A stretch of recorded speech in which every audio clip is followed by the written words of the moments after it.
get lost for 2 weeks. That's true. Okay. Okay, so here we are. Thanks everybody for being here, and thanks for the patience as we muddle through and still continue to struggle with technology all of these years later now that we've been online. But we are really glad to have everyone here today for this session that we're going to be talking about funding, budgets, stipends, and sustainability. This is a topic, or these are topics that we've heard from Circle participants that people have questions about and want to know more. So we thought it would be great to offer some information for folks. So the beginning of this session is going to be pretty information heavy. We're going to be talking about these topics for you all to get some information. It won't be too interactive. The end of the session, we will have a poll, and it'll give us some feedback about what you all consider important aspects of our work in the Food Policy Council to continue funding, and then we may be able to have a little conversation about that. We'll also stop throughout the presentation for questions. So we know this is a topic that might be new for folks, that folks might have less experience looking at budgets or thinking about how budgets are allocated. So, definitely feel free to ask us questions, and, all questions are welcome. So I think we can get started. My name's Kristen Whitmore. I think I know all of you, but my title is Special Projects Coordinator at the Collaborative for Educational Services. And in the Food Policy Council, my title is Story Keeper. And I do work making sure that all of our notes are getting organized, that our like Google Drive is staying accessible to folks, that people can find what they need, and also thinking about evaluation and how we tell the story of what we're working on. So, and then Caitlin, do you want to introduce yourself before we jump in? Yeah, I'm Caitlin Marquis. I am the operational coordinator for the Hampshire County Food Policy Council.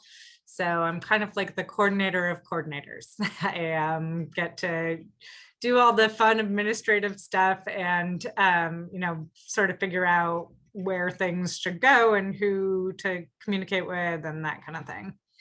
Yes. And we have, lots of folks here that are in circles of the Food Policy Council and are also coordinators and facilitators and scribes. So it's awesome to see everybody. So let's go ahead and dive in. So I'm operating the slides, Caitlin. So you tell me when you need me to advance, but we're going to start out talking about funding and budgets. Okay, great. Go ahead, advance. Awesome. So this is a lot of information, and I'm just trying to sort of put it all next to each other so you can see how it's related. So we have basically right now two big grants that are funding us, one really big grant and one kind of big grant. So we are funded at this time by the Health Policy Commission, the Massachusetts Health Policy Commission, and this is for fiscal year 23. So if you've never heard of a fiscal year, basically what that means is that the years that we measure money are different from the calendar year. So the calendar year goes January to December, and we think about the year in terms of money from July to June. And at CES and for a lot of our funders, that's the state fiscal year. So for example, if you've been paying attention to the state budget process, all of those decisions get made, around June and then rolled out around July. And so that's the sort of the financial year that we follow. So right now, this slide is just looking at our current fiscal year, which would be July of the year that we're in, July 2022 to June 2023. So this is the last year of our Massachusetts Health Policy Commission grant that we got really explicitly to fund the Food Policy Council, and the first of 10 years of our Mass in Motion grant, which is a lot smaller, but also can be used to fund the Food Policy Council, aspects of the Food Policy Council. So what are we spending this money on? So what I included here is like a chunk of money that is actually in Cooley Dickinson's budget, but it's the money that we've been communicating out about as being available for circles to apply to get funding for projects. So we've been calling that our discretionary budget, and that's included here, even though we CES don't hold it. So on the Health Policy Commission side, most of what we're paying for is staff. That's pretty typical. Staff is expensive, usually is the bulk of what we're paying for in any grant, usually is the bulk of what any business or nonprofit is paying for is staffing. And we're also spending a lot of money funding your project ideas. So those are the two main things that we are spending money on. With the Health Policy Commission grant. And then we have a little bit of money in there for supplies, miscellaneous supplies. We have some money for evaluators at the Collaborative for Educational Services to do some work to, measure our progress against benchmarks and see how we're doing, see if we're meeting our goals. We have money in there for interpretation. Thank you, Mariana, for being here. And we have money in there for stipends. So actually stipends is it's a smaller category, but it's the third largest after the discretionary budget and staffing. And then with the Mass in Motion grant, that is a little bit more limited in terms of what we're spending money on this year, because we have all this money in the Mass Up budget to spend, in the Health Policy Commission budget to spend on staffing or on stipends and interpretation and things like that. Those are not included in the Mass in Motion budget because we didn't have to. So Mass in Motion is through the Massachusetts Department of Public Health. Both the Health Policy Commission and the Massachusetts Department of Public Health are state agencies. So right now we're completely funded by state dollars. And we are totally funded to the tune of $403,000 in fiscal year 2023, which is pretty good, I would say. And yeah, so I just wanted to point out a couple of other things here, just in case you're wondering, well, like, who are these staff that are taking up the bulk of this grant? So between Mass in Motion and the Health Policy Commission grant, it pays for about 1.7 FTE. If you've never seen that, stands for full-time equivalent. So one FTE means like one person working full-time. So that would be one person at CES full-time is 35 hours a week. So one person working 35 hours a week for the entire year. But we say full-time equivalent because sometimes a bunch of different people are sort of making up one position. And so it's, like between Kristen and I, we make up 1.7, project coordinators, and then we spend some of our other time on other projects. But you can see we're spending a lot of our time between the Mass Up and the Mass in Motion grant, both of which fund the Food Policy Council. And then we also have 0.57 FTE community liaisons. That's Kia and Marta, who are both here. So that's meaning that, they, between the two of them, almost make up a little bit more than a half-time position. And then we have our 0.15 FTE inclusive engagement staff. So that's Clark and Talia, who you see helping out on the Food Policy Council a lot. And then 0.08 FTE language access coordinator, that's Rosanna. So all of those, that I'm just demystifying for you, all of those things in the corner who actually, what faces actually belong to those numbers and positions. And then I just wanted to point out, because we're going to have we're going to talk a little bit more about sustainability, and in a way, this is going to be kind of a circular conversation or presentation, because right now we're talking about who our current funders are, who our future funders are. We're looking ahead a little bit at our funding situation, and when we're going to come back and like zero in a little bit more on sustainability. But one thing I wanted to point out is, imagine that the FPC, the Food Policy Council, was just an all like volunteer coalition that didn't have any like backbone agency supporting it. What we're paying right now for stipends and interpretations and supplies is just $25,000. So I just think that's interesting, right? When we're thinking about sustainability and we're thinking about what we want to sustain over the long term, I think it's really interesting to think about what costs a lot of money to sustain and what doesn't cost that much money to sustain. So, oh, Kristen, yeah, thanks. I was trying to do it myself. I forgot you were controlling it.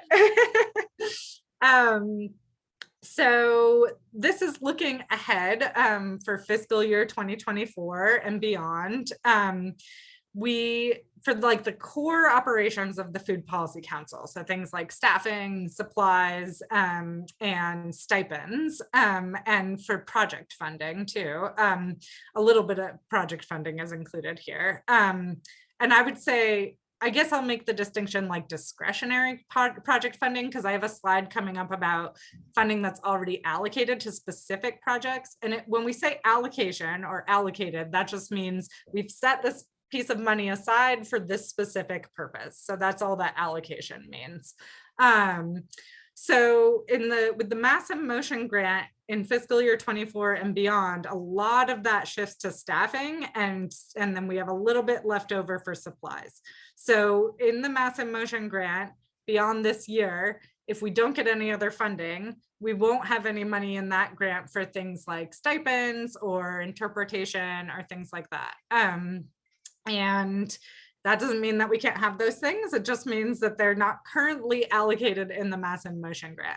So our funding situation shifts all the time, year to year, month to month, right? And when our funding situation shifts, we take a look at our grants and we say, what is this grant allowed to pay for? And the way that we're using it right now, is that the best way to use it? Or should we shift some kind of expense over to this other grant and you free up money in this grant? For example, the Mass in Motion grant could pay for stipends. It could pay for, discretionary funds for projects. Right now, we're not planning for it to, because we don't have any other funding yet that allows us to cover our staff so that we can shift more of those funds into Mass in Motion, or those spending categories into Mass in Motion. So some other potential funders that we might look at for 2024 is that one, the Mass in Motion grant could increase. We will not say this with any certainty whatsoever. So when we say potential funders, we really mean maybe, like no guarantee of any of this happening. So we were asked by the Department of Public Health to let them know, because we had originally suggested $160,000 a year. I actually think I'm a little off in that number. It maybe should be more like 50, up to 50,000 more dollars. So we had requested 160, we got awarded 110, and then we were asked if we were to have additional dollars, what would we spend them on?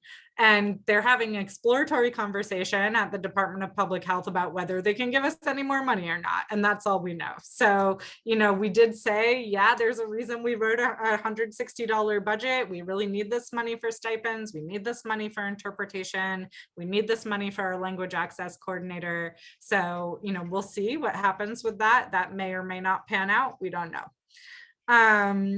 And then the Massachusetts Department of Public Health, the Community Health Funds grant is another grant that our department has right now. So that is the Redesigning Power Structures grant. Some of you might know it by that name. There is a bunch of money in that grant that hasn't been allocated to anything yet. Again, like that grant has to have its own priorities, right? So we can't say for sure, oh, we can grab this money and use it for the Food Policy Council. But if we get to a point where that makes sense, that's funding that could be available there for us to use. That would be for things like stipends and maybe projects, funded projects. And then the Massachusetts Department of Agricultural Resources through the state budget. We had a win in the state budget category this year. So we did successfully advocate for the budget to include $250,000 for food policy councils. And the last time we checked, that was for 10 food policy councils to receive $25,000 each. And that was approved for this year, fiscal year 2023, which, as you remember, started in July and ends in June. But there's the potential that that funding could get renewed for 2024. When something's in the state budget, it's easier for it to stay in the state budget than it is for it to get in the state budget in the first place. So we can cross our fingers about that. And that also, you know, I think it's very up in the air what that could pay for. We don't really know yet, but that's another possible pool of money that we're looking at for 2024. All right, next slide, please. And I do want to say one thing, because if you're not in the nonprofit world, you might not know that we work with a ton of uncertainty when it comes to funding. We just are kind of flying by the seat of our pants a lot of the time. And the reason for that is because we don't know what money is going to be available until somebody tells us what money is available. And we don't know what that money is going to be for, you know, so it's not like, you know, setting up a business where you can say, okay, well, I know I just need to, you know, make more revenue than I am spending, and then I'll profit, and when I profit, here's what I'll spend that money on, right? Like grants come out, they're for specific things. We might be able to apply for one thing and not for another thing. They have deadlines all over the place. They start all over the calendar year. Like we just can't really predict what's going to come across our desks that's going to be able to fund what we're trying to do. So those of us who work in nonprofits, for better or for worse, are pretty accustomed to kind of sitting around and just, you know, trying to take advantage of the opportunities that come up, but not necessarily knowing what's going to be possible most of the time. So project funding is another sort of category of funding here. So for the Food Policy Council, again, there's really the core operations, which is like staffing, stipends, interpretation, like the things that we need to just run the network itself. And then there's all these projects that are happening that are connected to the network or happening because of the network. And so looking 3 years ahead, like we already have a lot of funding for projects that are, you know, associated with the Food Policy Council. So just for this fiscal year alone, we have funding to implement community gardens, to implement produce prescriptions from the Hilltown Community Health Center. We have a funding from the Mass Department of Agricultural Resources to train people on skills that will drive produce consumption. We have funding for the Amherst mobile market and the Hilltown mobile market. And then we also have, you know, we had that discretionary budget and we allocated some of that to funding, again, projects that we funded last year that are partners initiated. So the Amherst mobile market and Hilltown mobile market are both getting funded out of that, and on top of some other funding that they already have. And then there's the 3 other projects, the Northampton Survival Center Client Advisory Committee, the Grow Food Northampton Community Food Distribution Project, and the Amherst Survival Center Food Security for Asian American and Pacific Islander residents. So all of that's like, you know, it's funded stuff that's happening that's associated with the Food Policy Council, and that makes up a total of $421,000. And then we have that huge TBD category of $120,000, which includes the $100,000 we have to allocate from the Food Policy Council's discretionary budget, and the $20,000 we have from Mass in Motion. That all can go to funding projects, but we don't know what those projects will be yet. So yeah, so it's like really cool if you think about the fact that all of these projects are associated with the Food Policy Council. Like we're actually getting a ton of money out there into the community to make this work happen, which is great. Yeah. For fiscal year 24, it goes down a little bit.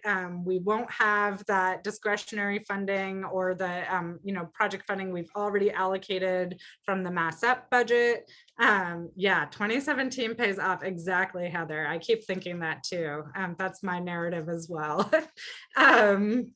But we have a bunch of funding for produce prescriptions. Look at that, $214,000 in fiscal year 2024 alone for produce prescriptions. A little bit of funding for community gardens. We'll still have that grant to do the training to drive produce consumption. And the Amherst Mobile Market and Hilltown Mobile Market are both well funded through 2025, which is awesome. And we have a little bit of funding for community gardens. That's mostly through the town of Amherst budget through 2025. And we continue to have funding for the produce prescription program through 2025. So, the amount of money goes down a little bit each year. And like I said, we don't know what's going to happen year to year, what funding will be available to fund these projects or other projects. And so it's pretty typical that we can't really look a whole lot more than 3 years out, with a couple of exceptions. But that's pretty typical grant stuff in the nonprofit world. That's the funding from the town ARPA budget, Clark. Stephanie sent me that language. Is that not right? It's $5,000.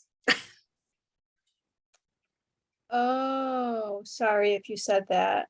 Yeah, Okay. it's okay. Yeah, it's not a lot of money, but it's in there. That's interesting that she is, yeah, okay. It's for like signage at the garden, so it's a little bit of money. It's a little bit. I just got it from an email. I was like, do we have $5,000 for the Amber? Oh, no, okay. Yeah. All right. Well, maybe we should, that teeny tiny little sliver, just reduce all those amounts by $5,000. All right, let's keep going. That's it. So yeah, happy to answer questions. Yeah, I invite everyone to just take a deep breath in through your nose, out through your mouth. This stuff is very complex and, like Caitlin said, uncertain. There's a lot of moving parts, and year to year grants are covering different amounts of our work, and it's always changing as we get new grants and other grants end. So I hope you find it helpful to get this snapshot of sort of what's going on behind the scenes to fund all of our Food Policy Council work. But yes, are there questions? Does anybody feel free to raise your hand, or yeah, Kia, go ahead. Well, after that presentation, I am a little bit more comfortable about what happens next year. I mean, because I've been stressing a lot about what happens, because from where I sit, I don't know any of this. So like from where I sit, it's just like the grant ends and we're just like nowhere, so it, I think really hard all the time about like, how can we keep it sustained, and how would we self-fund if we had to, those kinds of things. So I just wanted to say thank you for laying this out, because it makes me a little more comfortable, but I'm still interested in some kind of self-sustainability down the road, like something to really look at some point. Yeah, Kia, I think we're absolutely, on board to support that. And I think you and I have kind of had the conversation before. It's like, yeah, that sounds great. And it's just so like outside the realm of how we as nonprofits tend to think, right? And so absolutely, please bring your creative ideas for self-sustainability, because I think we're really happy to hear them and explore them. Other questions about budgets and funding? We do have some more slides to go through, so we're not done with the presenting part yet, but we just wanted to pause for questions. Yeah, Sue, go ahead. Do you have other avenues from where you can source more money And is that something that's kind of an ongoing project in itself? But by other avenues, do you mean, so now my brain is getting a little like fundraising wonky. Do you mean like individual giving versus institutional giving, like individual donors, or do you mean other grants that we can apply for? What do you mean? What are you thinking about when you say other? Yes, other organizations that might produce grant money from, I don't know where, but somewhere. Because obviously we're state so far. Is there anything outside the state that might like what we're doing and be willing, even if it was only 50,000 or 60,000 or whatever, is there anybody thinking about that? Yeah, it's a really good question. And, one of the things that you're touching on with this question is in the world of fundraising, when we talk about institutional giving, yes, there's public, public sources of funding. And then there are private sources of funding, which are typically called foundations. And we sometimes find out about foundation funding and, it comes up across our desk, or we know about it and we look out for the cycle, and maybe it funds what we're trying to do and maybe it doesn't. But I think one thing that we do not have as much capacity as we would like to for is really doing that research on foundations and seeing what is out there and who is, interested in funding this type of thing, because there really are, a lot of foundations out there that have a lot of money to give. And sometimes you just need to find the right person and develop relationships and make the ask. And it's just a different type of fundraising than we typically do. It's not a type of fundraising we're opposed to by any means, but it's just a little more labor intensive, I would say. And we, at the Collaborative for Educational Services in particular, we have a development department of 1.5 staff, essentially, and we're a huge organization of over 500 employees. So, that kind of really sort of like labor intensive exploration of funding is just something I think we have a really hard time finding the capacity for. But it's a good question. Understand. Thank you. Yeah, and I'll just add to that, I think oftentimes we think about fundraising in three categories. There's state funding that comes down through the state budget, or sometimes even or federal funding that comes from the federal budget. Then there's foundations that, all have different missions and visions to fund all sorts of different work and, different kind of timelines, and you kind of you don't know oftentimes when the calls are going to come out for proposals. And then there's individual donors, so soliciting people in our community to donate to our work. And right now we have not been focused very much on the foundation or individual donor side of things, but that doesn't mean we never could. And it also doesn't mean, that's also an area where partners of the Food Policy Council could work on building up our base of donors and individuals that give to our work, and foundations that might support us. So I see that as an area of possible area of growing into to kind of diversify our funding in the future. But it is a lot of work, like Caitlin said, it is. Any other questions about funding and budgets or any of the slides that Caitlin showed?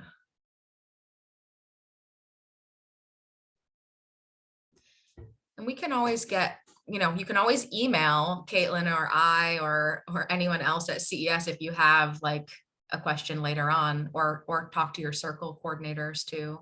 Kia, I saw you. Yeah. And we'll be here for a little while longer too. So if something pops up, you can put it in the chat or raise your hand. Oh yeah, we have to switch interpreter. Kia, do you mind if we switch interpreters? No, go ahead. Okay, I'll do that. Yep. Yeah. Adding Carla. Thank you, Mariana. And hi, Carla.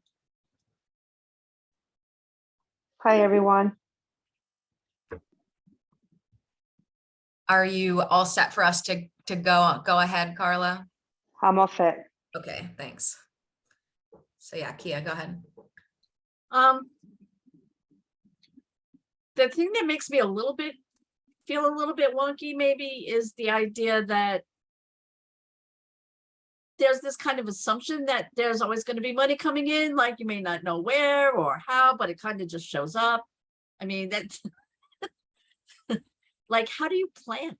You know, like, how do you know stuff is just going to show up? Like, is there a source of funding that's constant? Do people just normally throw grant applications at you and say, hey, there's this money, come and write your thing? You know, like how do you budget when you're unsure of what it's gonna, like, what the fiscal year is gonna look like? I just don't really know how to answer that question. Yeah, Clark, I'm tempted to toss that one to you. You've been at this even longer than I have.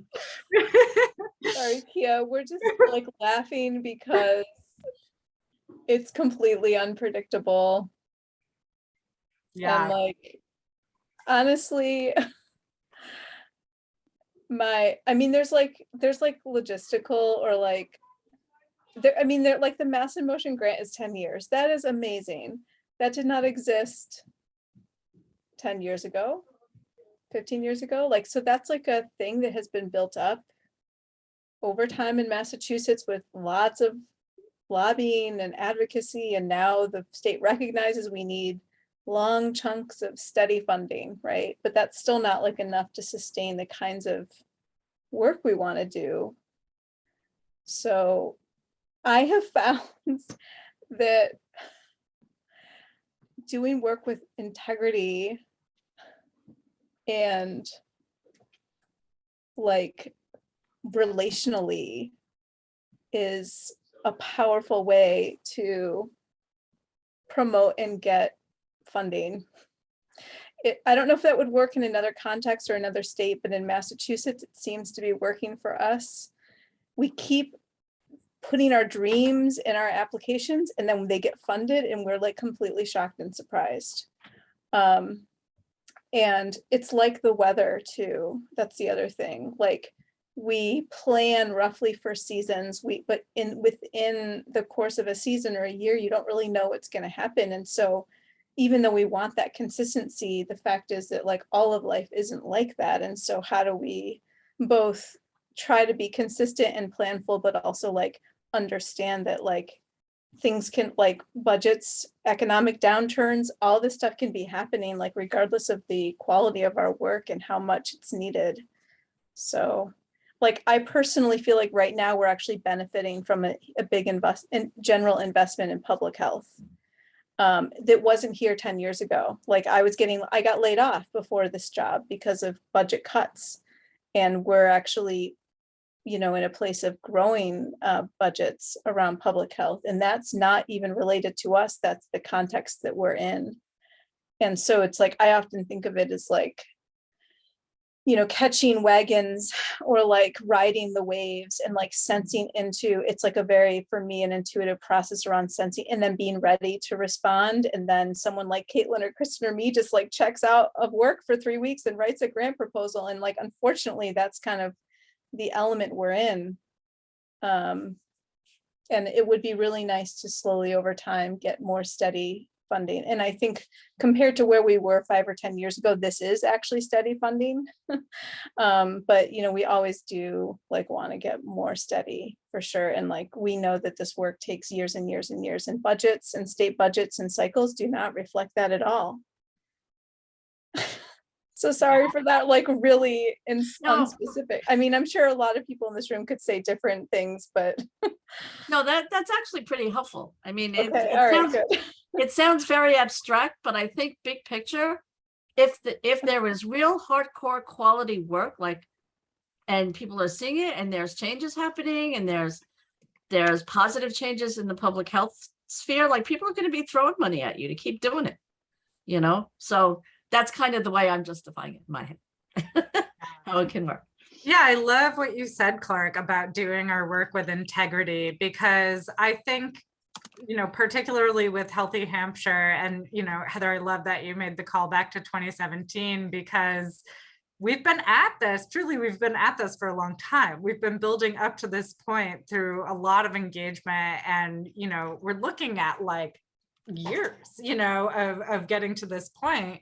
And I think, when I came onto Healthy Hampshire, it was just me and Clark, and we didn't always know what we were doing or what we should be doing or how to decide what we should be doing or who we should talk to figure out what we should be doing, but I think over time we've really built up a network of folks that we feel really accountable to, and who tell us what they want us to be doing, and tell us what they want money for. And when we can say that to a funder, that's really powerful for us to be able to say, this isn't just us sitting at our desks, like, thinking, oh, it'd be really cool, that I think would be fun as Caitlin. It's like, no, we can show, this has been quite the process of like determining what should happen by talking to a lot of people and getting to this point. Kristen, I saw you had something to say, but I see Heather has her hand up too. Yeah, no, I don't have anything. I have nothing to say right now, but Heather, you go ahead. I was going to say, you lie, Kristen. I know you have something. You always have something to say. But I was just thinking back to sort of the beginning of the food organizing group, and the very first meeting that I was at, actually, I think was 2016. 16 or 17. It might have been like late 2016. Yeah. It was because it was in the fall. You started in September or October. And I remember Edgardo being there. And the smartest thing you guys did was ask people that were already food insecure what they were doing that was working. Right. And one of the things that Healthy Hampshire and the Food Policy Council has done really well is stay engaged and ask those kind of questions. Like, first of all, not only what do you want, but what are you doing that's working, and where do you get stuck? So that's really wise. And, one of the other thing that you did is put those people in the room with the grantors. Because I guarantee you, if you turn in a grant application without really solid support from the people that are the commodity. See, the problem with the system is that I become a product that you have to produce to get paid. That's how that works. And the only way around that is to actually understand that the power is in the product, the answers are in the product, meaning the person you're helping, and the relationship between those two is what ensures the grant funding. If you don't build it on relationships, it won't work. And Clark, I was going to say that does work the same way in every state. It's just that it's a little easier in Massachusetts, partly because ever since McGovern, like George McGovern, Massachusetts has just been a little politically different than other places. That's why we ended up as the HIP pilot in the first place. They didn't put the HIP pilot in Nebraska or Kansas because of the climate. So we kind of have a little bit of an advantage there. But groups that are more self-reliant actually do better in other places. And I was thinking about that sort of hybrid funding source that we were talking about when we were doing the mobile market. And I was saying, if you look at Northampton and you look at 2 or more of the biggest employers, they actually would absolutely love a food truck to show up in front of Cooley Dickinson and I've forgotten what the other one is. It's not L3 Keo, but it's one of the big guys in the industrial park. And you could actually sell vegetable CSAs there that work the same way as the one that shows up in my apartment complex. But you have to be able to figure out how to run a hybrid model. And that can be a lot more sustainable because then you also have a huge amount of local control and you know how to get what you need from your farmers. And it's so much easier to add that to your farmer's market, because there are people who work in all those places who just go to Big Y, which isn't a bad thing, but they go there because even if they'd rather have a farm share because it's easier. But if you bring the farm share to them, you then fund your market that goes to where I'm from. So, that's a challenge, and that's a logistical challenge that a lot of nonprofits don't take on unless they're in places like Idaho, Utah, and Washington, where there's not a climate that the state will fund things in the way that Massachusetts does. So it just all depends where you're sitting, but it never works if the product is still just a product and not a person. And if you're just somebody who fly by night sort of might run a pilot and help me, unless you're a person that I have a relationship with, it won't work. So Yes. that was my 10-second spiel. You should see the 3-hour one. I love that, Heather. I'm going to pause for a second because I see we're having a problem with interpretation. So I'm wondering, Carla, is there? Can you guys hear me? I apologize. I'm working from my car today, and I'm losing signal, a lot of signal. Can you guys hear me now? I can hear you loud and clear. Yeah. on the Okay, English channel. perfect. Okay. Sorry about that. Well, that's okay. Yeah, and I think we should move on to, because we have some more slides, but I wanted to, before doing that, just acknowledge that there is a huge and invisible system that's working behind the scenes of nonprofit industrial complex, as we sometimes hear it called. And that relates to what Heather is talking about as community members, or the people receiving services, sort of seen as commodities. And I would love to do a session where we actually dig in a lot deeper to how the history of foundations as funders for social service work and why it works the way it does, because it's a fascinating history and it illuminates a lot of the oppressive systems that we're trying to undo in our work that still exist underneath all of the ways we are able to do our work in terms of getting funding. So it's totally makes sense, Kia, that it feels frustrating, that the uncertainty feels, triggering, like all of those things make sense because the systems that underlie are very, they're harmful, and we're feeling that even if we can't see it really clearly, it's intentionally invisible. So I'm going to move us along because we have a whole bunch of slides about stipends, which I know are a really important topic that folks are wanting more information on. So I'm going to go ahead and pull up the slides again. I see some comments coming in about yeah, that would be really cool. So to look more at that history. So we'll keep that in mind. This is good feedback right now for future sessions. So let me go back and share my screen again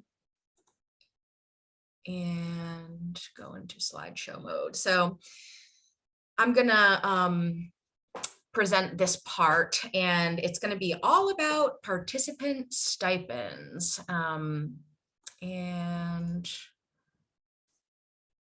not sure why in my recording here, I'm gonna pin myself so that I show up as the presenter. Okay. So I think folks know that we offer supports for, let me just say, I can't see anyone. So if Caitlin or someone else stop me if there's something going on that I am not aware of, because thank you. So I think folks are, sort of broadly aware that the Food Policy Council offers supports to participants, but there's some lack of clarity around what supports, who's eligible, how you sign up, how you ultimately get the stipend or whatever it is you've signed up for. So this part of the presentation is going to really focus on those questions. And the first question I think that comes up is, why do we offer participant supports? And, you know, I put it here, it's in our values. We kind of clearly have a commitment to honoring people's time, honoring people with lived experiences, reducing barriers to participation, like people who can actually come to meetings, supporting community members to build leadership skills, and maybe, you know, most clearly acknowledging that there are real power dynamics in our work, because some of us are paid to show up and do this work, and some of us aren't. So the kind of impetus for having a participant support program is really because it's where our values are. So this is probably the most, the question that comes up the most often: who is eligible to receive support? So support is available to anyone participating in meetings in the Food Policy Council who is not getting paid by an agency to participate. So anybody who's not, you know, at work when they come to meetings, at work in a job that has to do with this work, your employer is telling you to show up here, is eligible. So that means, you know, anybody who is a circle partner, who's a network partner, anybody that's even just a drop-in guest at meetings is eligible to get support for participating. So what support is available? That's the next biggest question. So we have sort of 3 categories of support that's available right now. And this is, you know, has to do with the funding that we looked at before in Caitlin's pie charts, right? Like the money is coming from there for these 3 types of support. We have participant stipends, caregiving stipends, and digital supports. So I'm going to talk a little bit about each one and what they are, more about what they are. So participant stipends are for anyone participating in meetings. It's a general use gift card is the sort of form of the stipend, and it's $30 per meeting. So a general use gift card is essentially like a Visa or MasterCard gift card that you can use anywhere where gift cards, or I'm sorry, credit cards are accepted. So it's essentially like a credit card. It comes preloaded with the amount of money on it, and you know, you have to, I think you have to activate the card and then you can use it just like you would use a credit card. And again, anybody who's attending meetings can choose to receive a participant stipend. The second type of stipend is a caregiving stipend, and these are for anyone who needs support with childcare, elder care, care for a disabled family member, or sort of anything that falls in that category during a meeting time.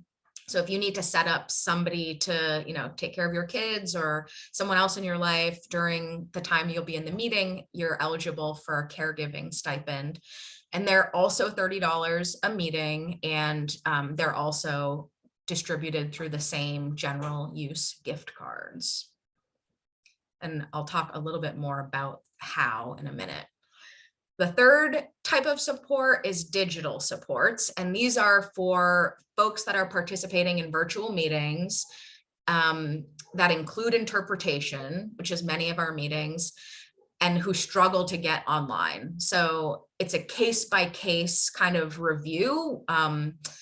It could mean something like getting a loaned laptop from CES or getting an internet hotspot in order to be able to connect to the internet, a cell phone or an iPad, depending on what type of project you're working on where you might need something like that. This would be worked out on a case-by-case basis based on whatever your needs are. So you can choose to receive one type of support, multiple, or even all 3, depending on what your needs are. So you can, you know, just choose to receive the participant stipend for attending meetings. You could choose the participant stipend and the caregiving stipend, or both of those, plus maybe you need a loaned laptop or an internet hotspot, or maybe you just need an internet hotspot and you don't want to take any of the other supports. It's really completely up to you. I think that's what the next slide. Oh no, that's not what the next slide says, but I think there's a slide coming up that says, it's really up to you to decide which supports are right for you, and, to elect to take whichever ones you need.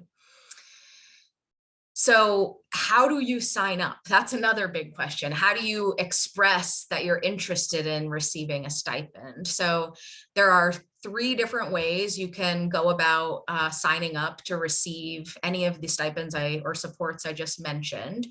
If you're attending a circle meeting, you can tell the coordinator of that meeting that you'd like to get signed up, and they'll work with you directly to get you, signed up for the type of stipends that you want. You'll have to express to them which of the 3 types you're looking for and work with them. You can also just email or call Caitlin.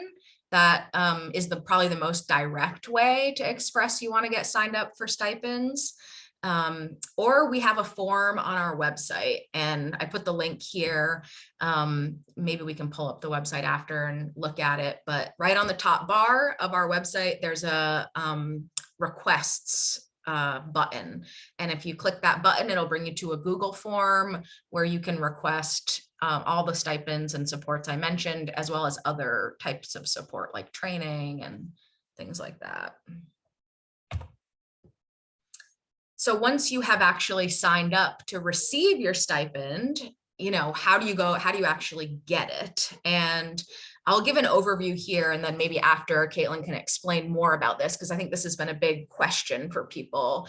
So right now, in this ongoing kind of hybrid remote work scenario where we are meeting online mostly, we aren't able to give you the gift card after the meeting like maybe we used to do, or give you cash after the meeting as your stipend. So we have to use the gift cards, and the gift cards are mailed to your address that you have to share with us.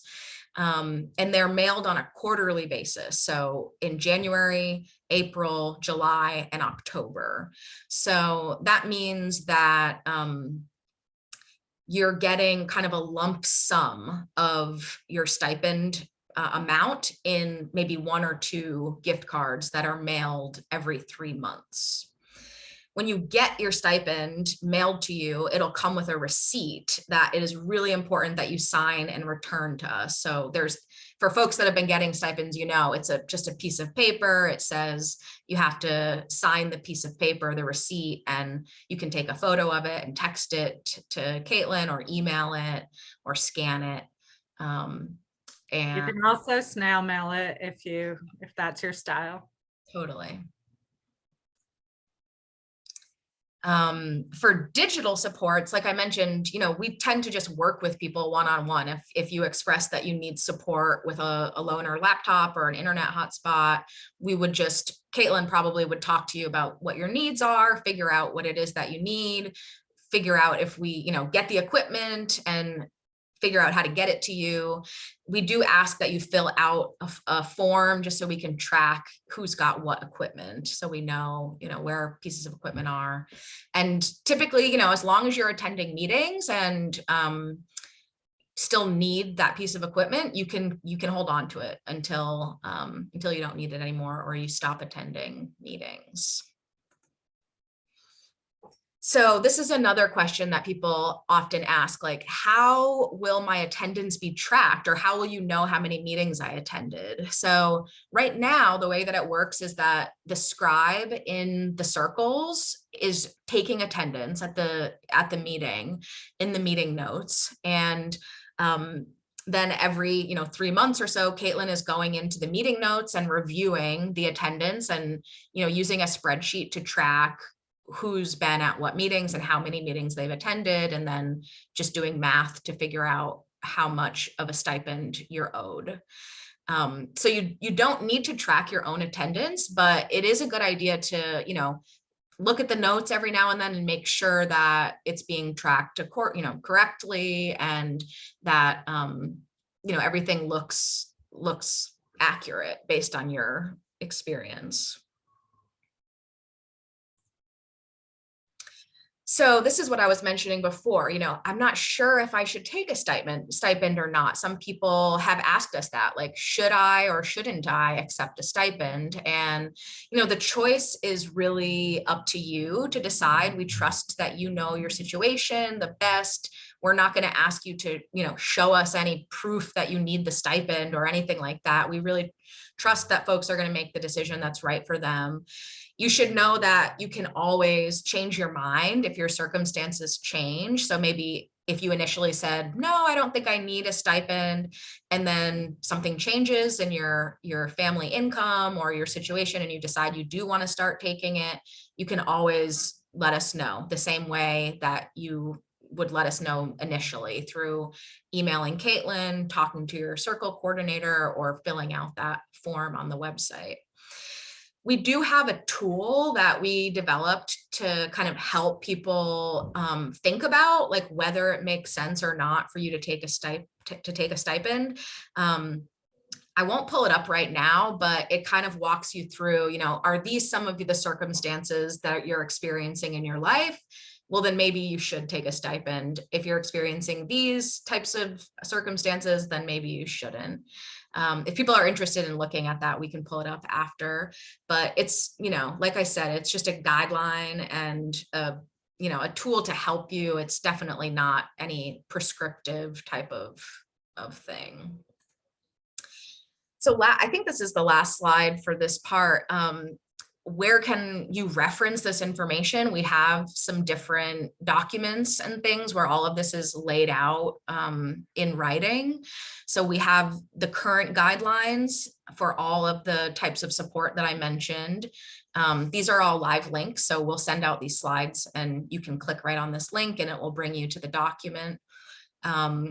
We also have a question and answer version of the guidelines that I think actually might have gone out in an email recently. So this was a request to sort of pull out, like, actually all the slides that you're seeing now are basically based on that FAQ. And then there is the stipend acceptance tool that I mentioned that is also linked there. So yeah, I'll pause here, and I see that there have been some comments. I think mostly me trying to put stuff in the chat that you were mentioning, links and whatnot. Excellent. Yeah, so I know, again, it's a lot of information and a lot of information that people have had questions about, and that has been confusing for folks. So definitely want to open it up for questions if anyone has. I just want to say, I want to mention one thing really quick before we open it up for questions, which is we know that this is an imperfect system, and Heather pointed out in the chat that the gift cards allow us to basically make cash transfers to people without affecting their benefits, which is great. There are a lot of things about the gift card system and how it's being administered that are really imperfect, and we definitely recognize that. And it goes back to what Kristen was saying about the way that the system's set up right now is not to. It's harmful, right? And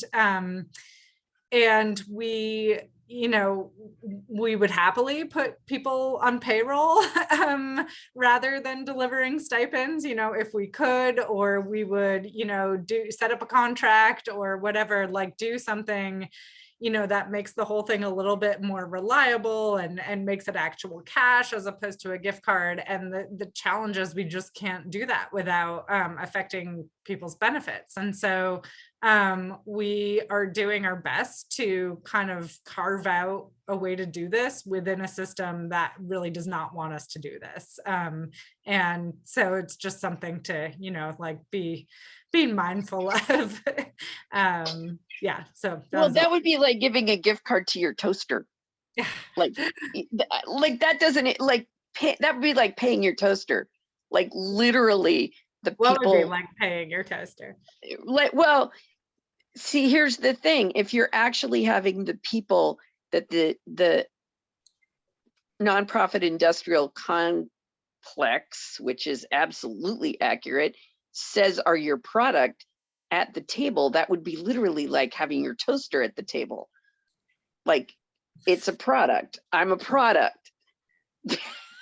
Well, and yeah, and like as some folks here can attest, you know, things get a little weird and confusing when you sort of transition to, you know, from stipended to payroll, and like hard to understand your position and everything. And yeah. It also gets really hard if what you get as your stipend actually then gets completely eaten up by a change in rent and a change in what you have to pay for your insurance. Right. Like, I'd rather not get anything. Yeah. And not have to deal with the hassle of having, because then the problem is once I don't have that stipend, I have to go back and get everything reevaluated. And believe me, HUD doesn't like doing those reevaluations so that they have to pay me more money. Yeah. Like, it's a huge hassle and people aren't going to do it. Yeah. Yeah. And so therefore what we're doing is kind of trying to do something that we don't have systems set up to support us to do. The system is set up to screw us all over. So. Well, exactly, with the one exception that gift cards are often considered like the way you'd consider an in-kind donation, so that people are more willing to do that, actually. Yeah, I was gonna Like, say that. donors are more willing to provide gift cards than they are stipends, because it's like giving somebody a meal voucher instead of cash. And it's not considered income, which is the big factor for it not impacting the benefits that many people receive. Yeah, that would be why I wouldn't take a stipend. I did that. I took a CES stipend once, and it screwed up my food stamps and my rent for a while. And it screwed up my food stamps because I had 30 days to tell food stamps that I had taken this, or 60 days to tell food stamps that I had taken this. And because I reported it. That was like on the books income though, right, Heather? Like a contract as opposed to a gift card you're talking about. That right? was not a gift card. That was the actual stipend. Yeah. So that's why I don't take a stipend, because I took a $650 stipend from you guys, which was great. It was generous. It was wonderful. It was a good thing. I was all for it, except that I didn't report it inside the 60-day window to food stamps, and I got barred from the food stamp program for 3 years. For that, I would have rather not taken the 650 and just given my time, because I'll do that for my community 24/7, 365. But I just screwed myself out of 3 years of HIP. Yeah. really And you're totally illuminating like how we've navigated and grown and tried to figure our way through this imperfect system over the years, right? So yeah. So it was hysterically funny to go to the State House and advocate for HIP when I couldn't receive food stamps because of that little, and $650 is 3/4 of my monthly income. So it meant something. And because I couldn't get it together to report it in 60 days so that my food stamps would go down, but I wouldn't get barred. That's how punitive that system is. So that is how well you have navigated it carefully, because I remember telling people this and all y'all freaking out. Like, oh shit, that wasn't supposed to happen. And just those little things, and knowing so that doesn't happen to anybody else. That's huge. And you guys have been really careful about it. So all the glitches are sort of nothing compared to making a really big mistake. Yeah, that's a really helpful perspective, like how far we've come with the stipend program. And, it's still not perfect, but it's better than it was. And, it's definitely a work in progress. The guideline that we have right now, we have we're calling it kind of a pilot until the end of November. So it's been, we've been running it this way for, I don't know how long now, half a year or more. And we will review it. And that's an ongoing conversation too, about constantly reviewing it and trying to make it better and work better for people. I'm seeing our time is already dwindling, which is wild because it's a dry topic for us to have so much to say about it, but it is an important topic that impacts all of us. So I see Gwen, your hand up. Did you have a question about stipends? Hello, how are you? Hi, doing One good. thing, good. One thing that I am curious about with the cards is I always worry about like advertising, third parties, tracking, and things like that. Do you guys know, I guess, about the privacy of that? It's a good question. I don't know much about it at all, unfortunately. I don't know if anyone else in the room, Heather, you have some insight? I do. So if in fact you don't register it, like there's that place on the back of a gift card where you can register it in case you lose it or whatever. If you don't register it, it can be tracked to that card, but it can't be tracked to you. And your only big risk is if you lose it. So if it's a small amount, which is, I don't register mine. I see, that makes sense. Yeah, that Because, that you know, makes I sense. get, like, I've never gotten one more than $250. Right. And I just don't register it, and I use it to fill up my gas or whatever I'm going to use it for, or, you know, and I also don't use it. I also don't use it to pay bills, and I don't use it to buy anything online unless sometimes it's a concert or something like that. But that makes sense. you know, I just use it for all the stuff that isn't really trackable that I'd use cash for. Or if there was like some kind of local event that took cards or something like that. Yeah, exactly. Anywhere I would swipe it. Right. Anywhere you're shopping in person, basically. Right. Exactly. Yeah, that makes sense. Okay, thank you. Yeah, thanks for that question. We do have a few more slides about sustainability that includes some opportunity for you all to give us a little bit of feedback and insight into how, you know, where you'd like to see funding go in the Food Policy Council. So I think we will move forward, and, you know, again, questions are always welcome via email or phone or, you know, reaching out. So let me put the slides up again. And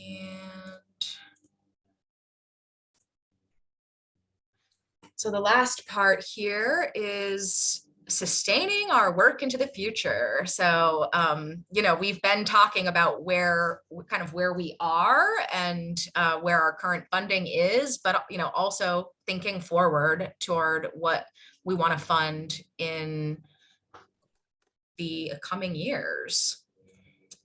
So I'll move ahead. Do you want to talk through this one, Caitlin? Yeah. Every time we talk about sustainability, I'm like, what does that even mean? I love this meme. I think, you know, we sort of say, oh, how are we going to sustain this? And every time that question gets asked, I'm like, well, what are we trying to sustain? You know, or does that mean we want to sustain our current level of funding, our current level of staffing, our funding for projects, our funding for stipends, our governance structure? Like, there are so many different ways to think about sustainability. Oh, and I think my little thing got cut off at the bottom there, but like, and like staffing out of all of the things that we can sustain is the most expensive and hardest thing to sustain.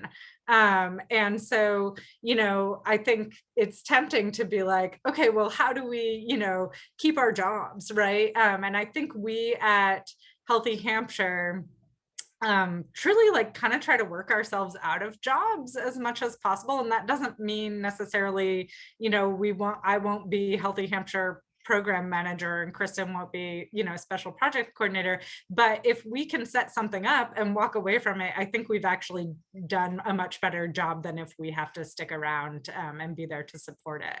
So when we think about sustainability, we don't necessarily think, how can this thing be a jobs program for us? But we more think about, what does this thing need to stand on its own? And sometimes answering that question actually means paring back from what we have now. So I just wanted to mention that. And then I think we have the poll where you can kind of tell us what sustainability means to you. Yes. And yeah, funders often want to see numbers that don't have a lot to do with how many hours somebody's going to work, right? Like they want you to have staffing on the project, and they want to know what that's going to look like. But the less staffing, the better, I think, a lot of the time, as far as funders are concerned. So yes, yeah. So like Caitlin said, we have a poll that is part of Zoom. So I'm going to launch the poll, and you'll see 3 questions come up, and you can answer I think everybody's answers will be anonymous. So don't worry about that if that's a concern. I'm just going to hit launch and see, do folks see the poll? So I can read through the questions too, just so in case anybody needs that. So the first question says, how do you prefer to see funds spent on staffing in the future? This is within the context of the Food Policy Council, of course. Would you like to see fewer staff hours, maintain the current amount of staff hours, or more staff hours? do folks see the poll? I don't see the poll. Oh no, really? But maybe it's because I'm a host. Does Do other folks anyone see the else poll? see the poll? Gwen, I see you. I saw the poll, but I just want to say, I don't think I should take it because I'm just here for the first time, really, or second time. Yeah, it's totally, if you don't want to, feel free Yeah, to skip it. It's up to you. Okay. But if I'll you'd hold, like I'm to, gonna hold off. okay. Thanks. That's fine. So I see some answers already coming in, so I think people Okay, are great. seeing it. Let's see the poll. Great. So settings. Well, I don't need to see the poll because I'm more curious about the responses to the poll.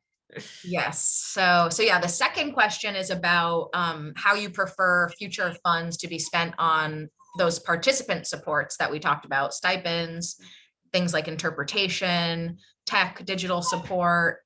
And then the last question is about how you would prefer to see funds spent on projects in the future, more or less funding for projects, maintaining the current amount, or more funding for projects. So I think you all can see the answers as they're coming in as well. It looks like we have 4 out of 8 people participating. That I don't know if that's possibly all we will have.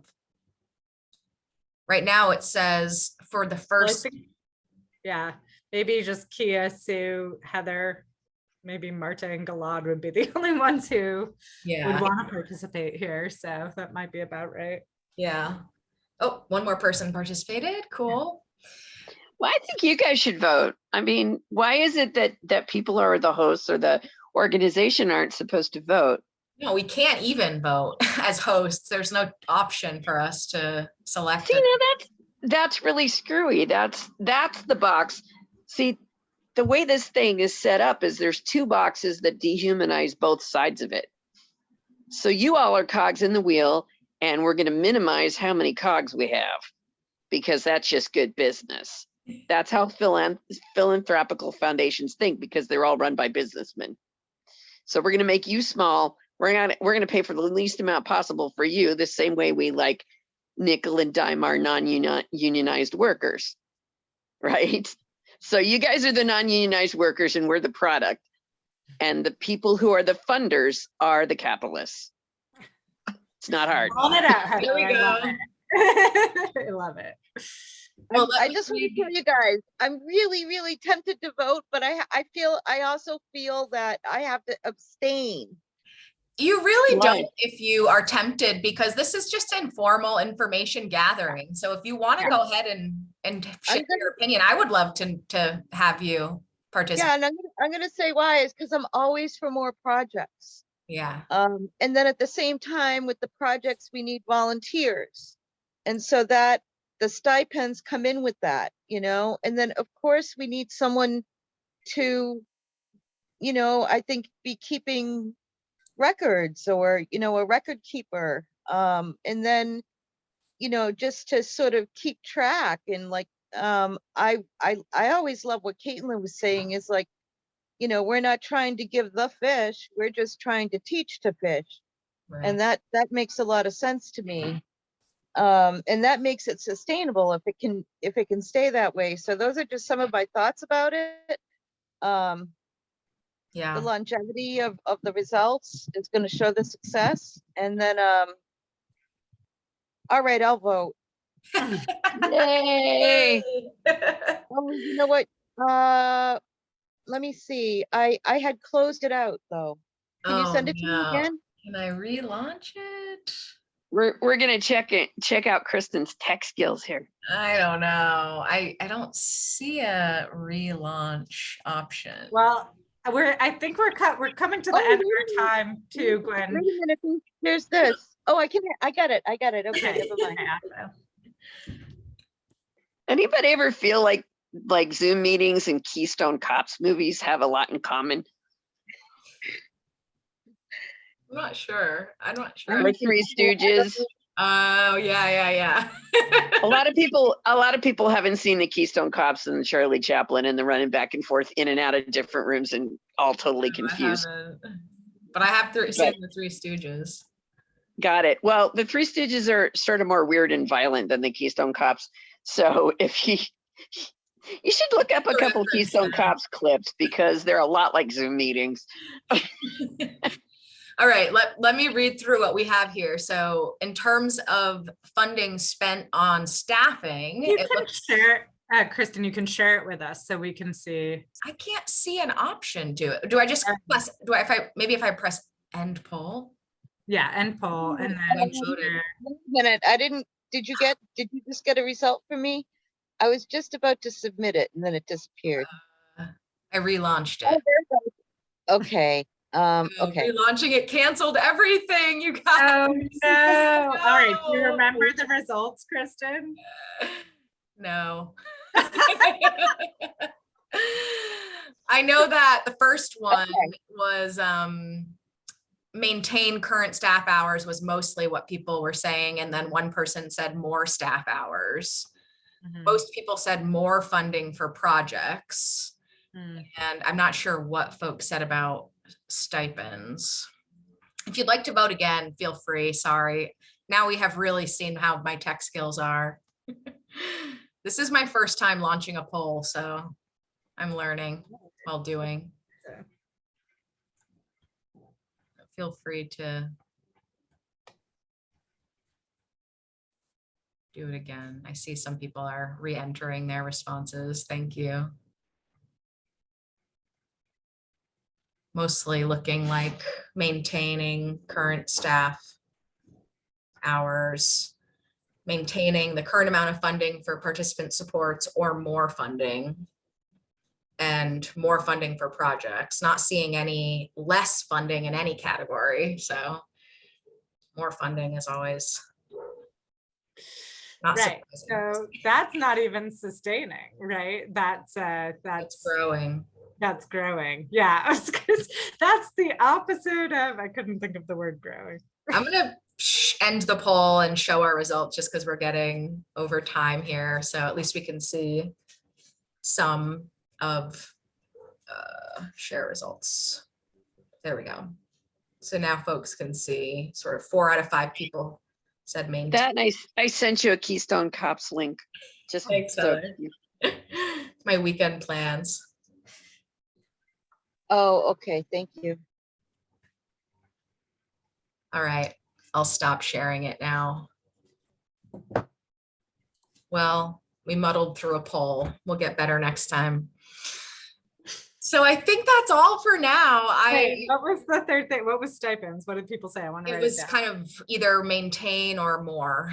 Okay, got it. Which was pretty much the case for all 3 categories. Okay. Mostly maintain. But for I don't think anybody was saying less, because that's just not logical. Yeah. I guess, unless somebody was passionate I about. think there's an argument to be made that it could be logical, but that's maybe for another session. Yeah. Well, thanks everyone who came today. It's recorded, so we'll post it, and you can share it with other people who couldn't be here. I know there were a few people in particular who mentioned that they wanted to see the recording. So, and yeah, like I said, we can talk about this stuff in our circle meetings. You can always email if you have questions.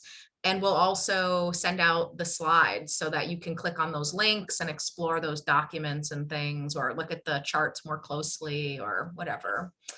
So, And Kristen, I had one other thing for you. yeah. The email that came out was really, really good in terms of the color contrast and the low vision. Good. This Caitlin email was sent the really but good. I shared all the stuff we talked about. So Yeah. Well, whoever put it together, it rocked. Yeah, thank you. Thanks, Heather. That was helpful. yeah, always trying to make our stuff as visually accessible as possible, being on. Well, I figured since I gave you a 45-minute bitch session about it, I should tell you when you got it right. I pulled up my notes when we were working. I was working on the presentation to look at what we had talked about in terms of what color combos work best, and that was really helpful. Yeah. All right. So you got it. You got it on the.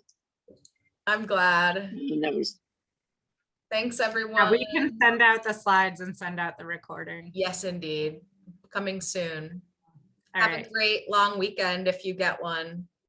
Lovely to see everybody. Thank you. Yeah, you Thanks, too. Sue. Bye. Bye. Thank you, Carla. You're welcome.